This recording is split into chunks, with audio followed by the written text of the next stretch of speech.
Welcome to AGORACOM, the Small Cap Epicenter, and AGORACOM TV. This is a daily, edgy, 3 to 5 minute summary of the best press releases that come out every morning. We release a show between 9:30 and 10 o'clock, so you've got time to profit from this information throughout the day. No point in giving you a summary at the end of the day. We give it to you at the very beginning. Now, it's August the 1st. You'd think we'd be in the middle of the summer doldrums, but in fact, we've got a pretty good lineup of news.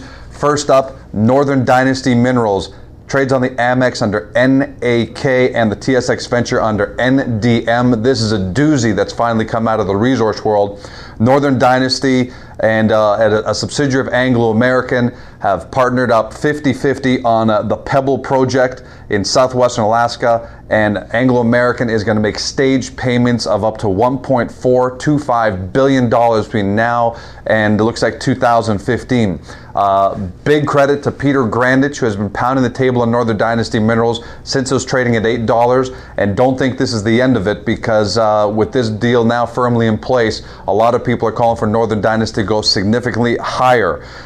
This is one of the largest copper, gold, moly deposits in the world, and Anglo American is one of the largest mining and natural resource groups in the world. So this is a great marriage, and congratulations to the gang over at Northern Dynasty Minerals. Next up, we've got Horne International, trades on the OTC under the stock symbol HNIN.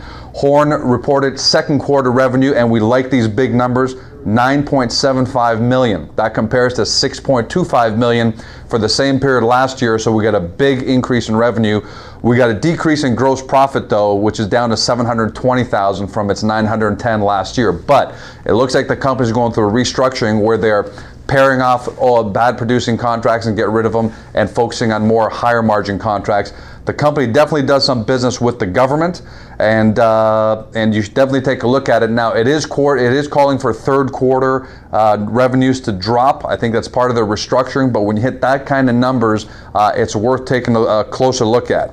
It's trading right now at 38 cents. Next up is Western Wind Energy. For those of you who are in the renewable energy cycle, it's a great company to look at. Trades on the TSX Venture under the stock symbol WND. For the first 6 months of 2007, the company announced revenues of $3 million from 2 producing wind farms in California. The company is also releasing audited financial statements so that it can reinstate its listing. I'm not sure what it means by reinstate, if it was dropped or if it's actually looking at a new listing on the OTC, so that would be great for our American investors. The company right now has got over 500 wind turbine generators, and the last 2 years has secured over $1 billion in power sales agreements with 2 separate utilities. So these guys are beyond the concept stage with their wind power and obviously executing, trading at just over $1, looks like $1.03 yesterday.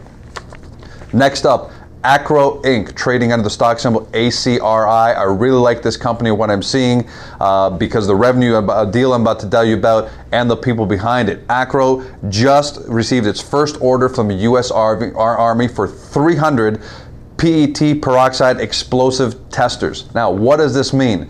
Peroxide, and I didn't know this, the explosive tester at Aero can easily detect peroxide-based explosives, which have become an incredible problem, especially in Iraq. You and I always hear about IED, which are called improvised explosive devices. Those are typically the roadside bombs. Well, it's been incredibly difficult for the Army to detect and even disarm those because they're almost impossible to detect. Don't tell me why, it's science.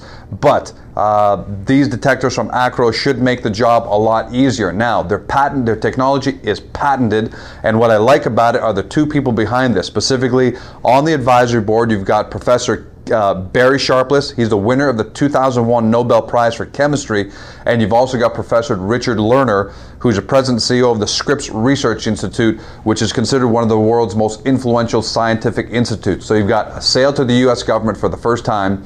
You've got great people behind the company, and you've got patented technology. I think Aero could be a winner, trading at 32 cents. Finally, Prolink Solutions, which trades on the OTC under the symbol PLKH, making a repeat performance. This is they claim to be the world's largest GPS provider of golf course management systems. So what does this do? for golfers. It's a benefit of being able to track your ball easier and make better shots and improve the pace of your play.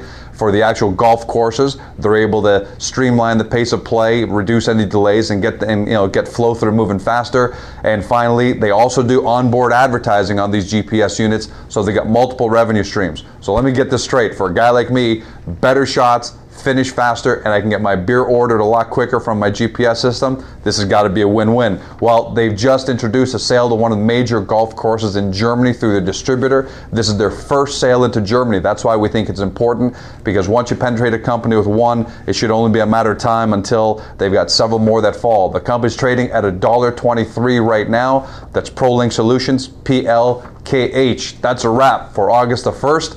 Hope you've got some great ideas, and looking forward to delivering you more great ideas tomorrow. Have a great day.